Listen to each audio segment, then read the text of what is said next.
ถ้าเจ้าเป็นคนสวรรณเขตจะต้องเห็ดเมนูนี่เป็นเด้อทุกคนเพราะมันเป็นเมนูของไทยสวรรณเขตเมนูนี่ตั้งแขวงหากินยากเด้อแต่ถามมาสวรรณเขตนี่มีเบิดทุกห้านเลยแหละวันนี้สิพาทุกคนเห็ดกับแก้มเอาไว้กินกับเบียร์แซ่บๆก่อนอื่นเฮาก็ต้องเข้าสวนหาวัตถุดิบสักก่อนเด้อวัตถุดิบอยู่สวนก็ถือว่ามีครบเบิดทุกอย่างเลยทุกคนบ่มีแต่ซีนเท่านั้นแหละอันดับแรกก็สิมาเก็บมะเขือก่อนเลยแล้วก็มาเก็บโหระพาต่อเมนูนี่ขาดบ่ได้แท้ๆก็คือโหระพานี่เด้อทุกคนอยู่สวนโหระพากำลังงามๆแบบนี้เลยสิเก็บเอาหลายๆแล้วเนาะเพราะว่าถ้าใส่โหระพาหลายแห้งหอมสำหรับเมนูนี้หมักพริกแนะนำให้เป็นหมักพริกสดๆแบบนี้เลยทุกคนมันจึงแซ่บแล้วก็หอมพอเมนูนี้ขาดบ่ได้อีกอย่างนึงก็คือหมักถั่วเด้อหมักถั่วอยู่สวนตัวนี้ก็กำลังเริ่มเป็นหมากกำลังงามเลยปลูกหมักถั่วไว้10กว่าต้นทุกคนเก็บกินแทบสิบ่ทันเลยสิปลูกไว้กินแนะนำปลูกไว้ 2-3 ต้นก็พอเลยหลังจากที่ได้หมักเขือหมักพริกแล้วก็สิมาเก็บหมักแขวงต่อเลยทุกคนบ้านทุกคนห้องคือกันอยู่บ่หรือว่าฟังไทยเขาจะเอิ้นว่าหมักเขือพวงนะทุกคนได้พักจากสวนมาแล้วเฮาก็สิมาเกี่ยมเครื่องต่อกันเลยทุกคนคือก่อนจะซอยทุกอย่างนะแล้วก็เอามาแช่น้ำเกลือไว้เพราะว่าจะเฮ็ดให้ผิวมะเขือ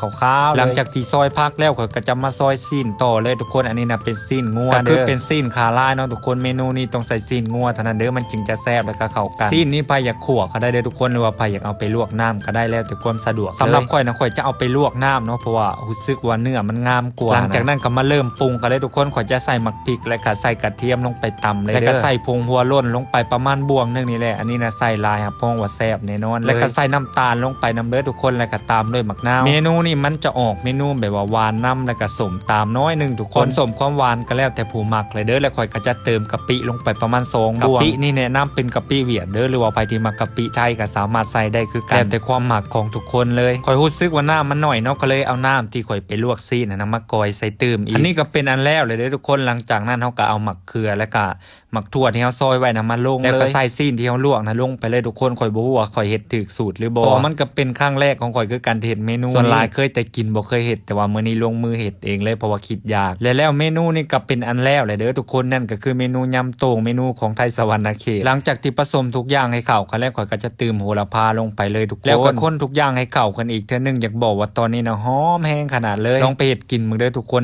เมนูนี้ครับฮ้องว่าเป็นกับแกล้มที่แซ่บแน่นอนเลย